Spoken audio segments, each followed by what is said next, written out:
Hi, hello there. I'm Steve, the AI Teacher Guide. Welcome to my channel where we teach teachers how to save time and build better resources by leveraging AI. Now, if you are enjoying these videos, please do give us a like and subscribe down below, as it does help out immensely with the YouTube algorithm and getting the message out there that AI for educators is just amazing. Now, this is one of my favorite prompts that I've ever made, which is prompt number 12 from my book, Teacher Prompt Secrets. And it teaches you how to build a whole lesson plan from scratch. So using prompts number 10 and 11 together, they have set the table and giving you all the foundations so that when you build this prompt, you'll make a 55-minute lesson down to the point of minute by minute explaining exactly how to teach the content, which is really, really cool. Now, I personally like Robert Gagné's 9 Events of Instruction, a bit old school from the 60s, but timeless, and it allows for the lesson plan to be abstract enough but focused enough, so teachers can use these step-by-step instructions. They don't have to do them explicitly, but you can steer them in different ways if you want to change them around a bit. So let's jump on in. Now, this prompt will take a little bit more time, just a bit of pre-warning, but I am going to type it all up so that you can see exactly how I built it. So the first action, your task is to write and break up the 55-minute lesson plan for the content based on the information provided in the previous chat. So that's all the information that you found before. This lesson must include all items listed in the summary you wrote in the last chat response. So it's gone off and searched the internet to give you a whole heap of other additional information to help with running your lesson. And yeah, it saves a lot of time. And when it's trying to write a lesson plan, you don't want to go off and do the research as well. It just wants to write what you've already done the research on. So please base the lesson structure on the lesson template listed below in curly brackets. The headings should be bolded and Pascal case should be used. For those that don't know what Pascal case is, it basically capitalizes the first letter. Never use double spacing for the output. Also, ensure the lesson follows Robert Gagné's 9 events of instruction. Each heading should be in bold. Just to reiterate it, the lesson plan should be professional and clear so that a teacher can read it and understand what needs to happen. If you suggest any activities, please include a link to the activity. Please follow the same sequence of the lesson based on the information given before as the lesson content. So that's referring to the variable from the previous one. Make sure to include all 9 steps of instruction. So it's reiterating what it needs to do. The content for each point should be in bullet points. Please format the output so it can be copied easily into Microsoft Word. Please ensure to use Australian English in your response. You obviously can change this around if you want. If it is essential to follow the template structure perfectly, as it needs to be the same for all future lessons that will be generated. You can change time allocation if a section needs more time. Just going to try and break up the times and make sure that they're appropriate for each bit. Right. So, cool. Done. Now we've got the fun part. So we're going to write out the lesson template, which is going to have the 9 steps explicitly written out so you can see exactly how Robert Gagné's method would work. So we're going to have the lesson template equals curly brackets, and we're going to go from the beginning. Right, so we're going to have a lesson title. For the lesson title, create an exciting and funny title to go with the lesson. And this is what I worked out for my 55 lesson. Gain the attention of the students first. And I said it was about 5 minutes. Start with a dynamic opening to engage students' interest and curiosity about the lesson's topic. This could be a surprising fact, a challenging question, or an interactive activity that connects to their prior knowledge or personal experience. Right, multiple bullet points. Oh, that's not the second point. Then the second point, inform students of the learning intentions. It goes for 5 minutes. Clearly articulate what students should know or be able to do by the end of the lesson. This might include key concepts, skills, or understandings that will be addressed. Please include 3 to 4 succinct objectives relevant to the lesson content. The learning objectives should be listed as a numbered list that starts from 1. Right, only the number and then the question.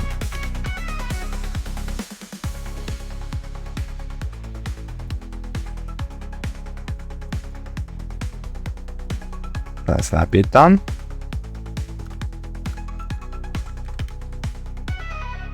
And then objectives 3, stimulate recall of prior learning. I'm going to spend 5 minutes on that guy. We're going to encourage students to consider what they already know relevant to the new information they will learn. This could involve a quick review of previous lessons, a discussion, or a hands-on activity that prompts them to make connections.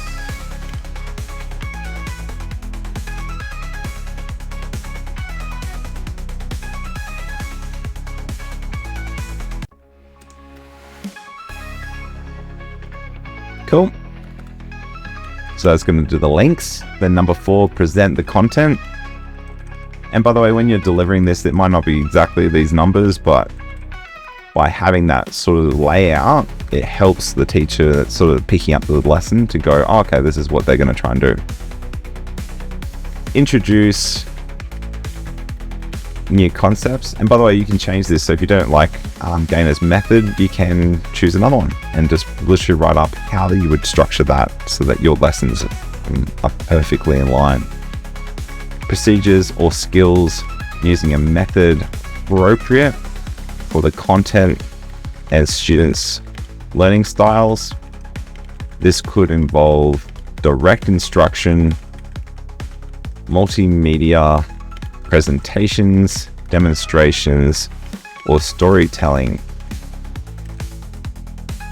Right, multiple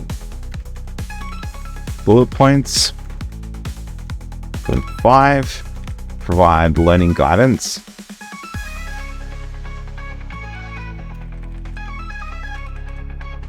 That goes for 5 minutes. And then offer strategies, cues, examples, and or explanations to help students understand and apply their learning. This might also include modeling thought processes or demonstrating step-by-step procedures.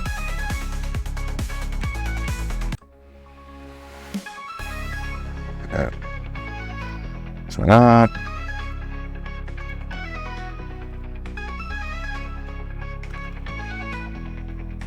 And then number 6, elicit performance, which is the practice. So this is the I do, this is the we do part. So this will let us get the practice going. So present the content was the I do, provide the learning guidance is the we do. So we sort of go through the processes together. And then the last bit is the you do, which is the elicit performance. So in here, have students practice the new skills or concepts.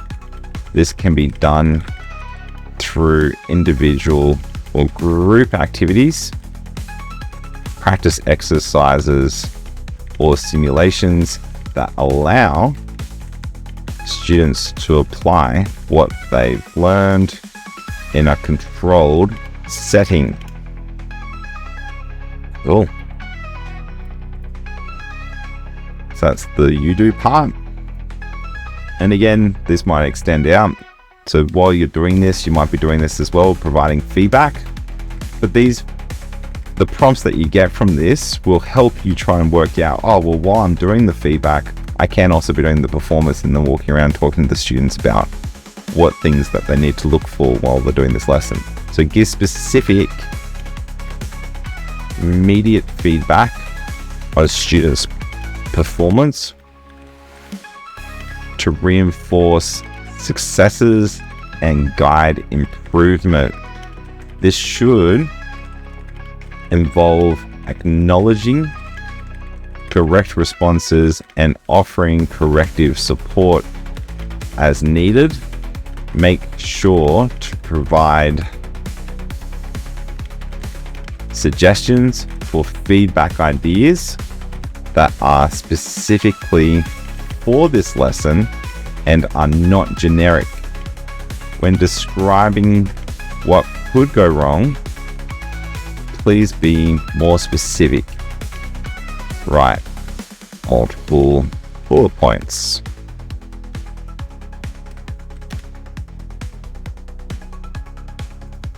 And number 8, assess the performance. And we're going to spend 5 minutes on that guy. Measure student understanding through formal or informal assessment strategies to ensure the learning objectives have been achieved. This might include quizzes, summarizing tasks, or reflective discussions. Write multiple bullet points.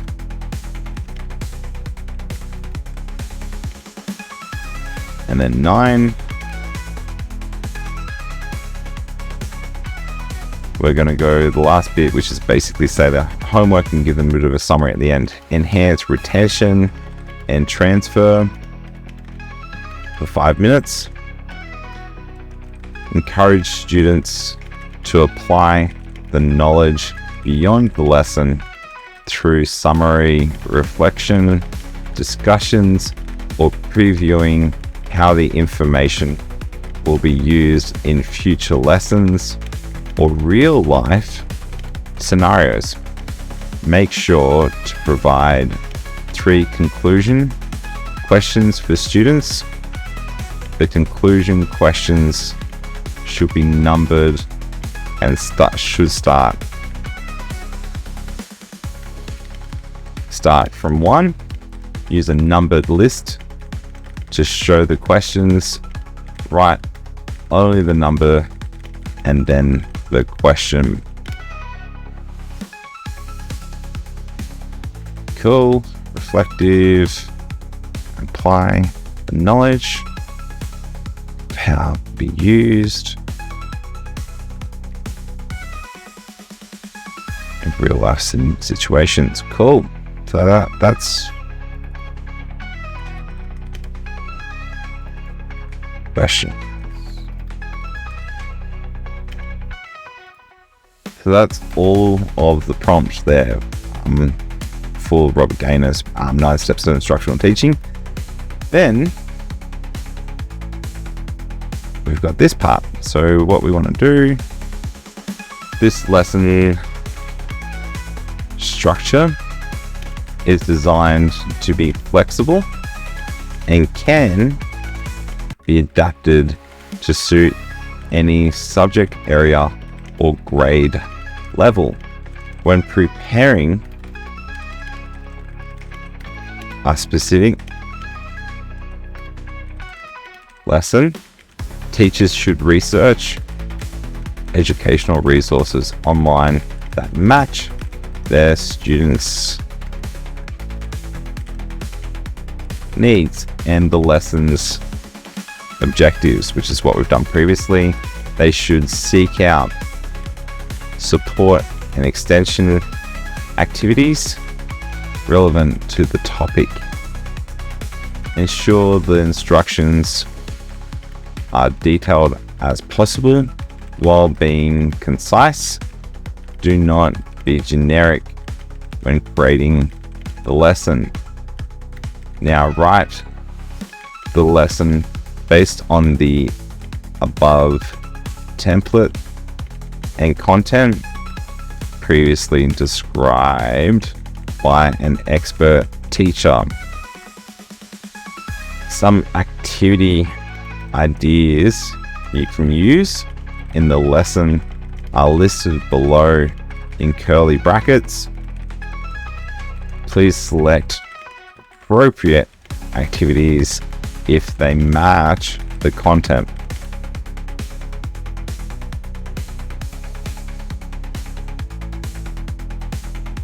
Objectives, relevant topic, instructions.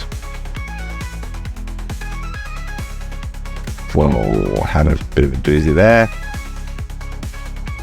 Activities. And cool.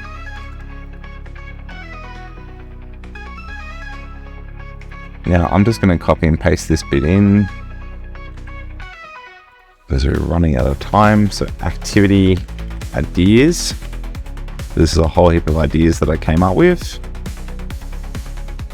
And I'll just read them out so that you can see them all. So think, pair, share, the jigsaw, brainstorming, debates, peer teaching, role-playing, fishbowl, gallery work, Socratic seminar, round robins, speed dating, learning situations, exit tickets, concept mapping, simulations, group investigations, hot seat, interactive notebooks, case studies, story circles, Pekka Futcha, panel descriptions, flipped classrooms, book clubs, reciprocal teaching, museum walk, reading theatre, corners, graffiti wall, carousel, snowball discussions, problem-based learning, KWL charts, philosophical chairs, chalk and talk, four corners, dramatisation, mind mapping, crossword reviews, and then a virtual field trip. So those are the ones there. Then under here, make sure to choose a few random activities to include in the lessons. This structure aligned with the content that needs to be covered. Each heading should be in bold as a numbered point. Remember, the content should be covered and should last 55 minutes. Please draw from the syllabus content, to show an understanding of what the lesson should focus on. Please show step by step, and this is my favorite line, instructions on how you will execute all instructions based on the material above. Once you have finished, summarize your understanding. No yapping. Cool. Awesome. So that's the full prompt done and dusted.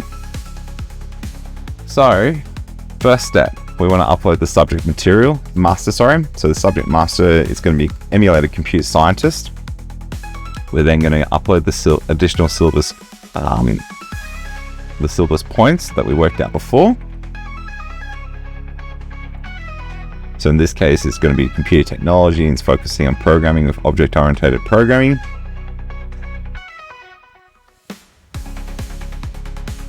We then got it to go off and search the internet and look up the content.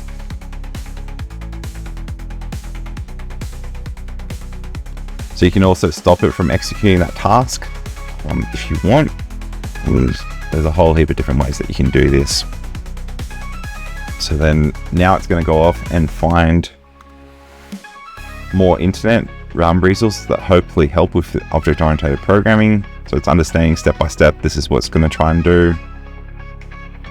It's gone off and found a few bits and pieces and a bit more definition of object-oriented programming and gotten the terminology together for the response, which is pretty cool. So it's got all the different things. And then we now upload the last prompt, which is the Robert Gagné method. So now we will have our lesson all done and built for us.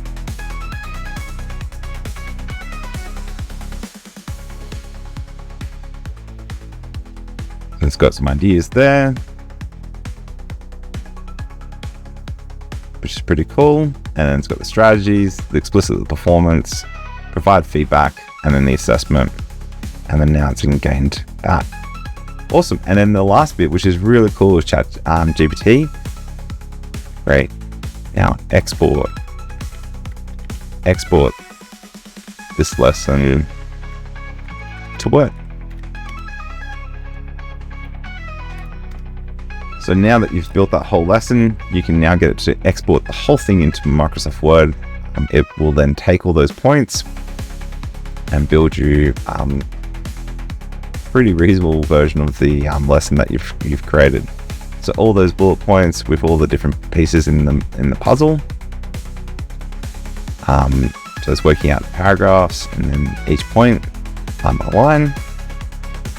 And then what's really cool here is it actually will generate that whole Word document for you, which is mind-blowing. So using Python script, it's able to build that all up.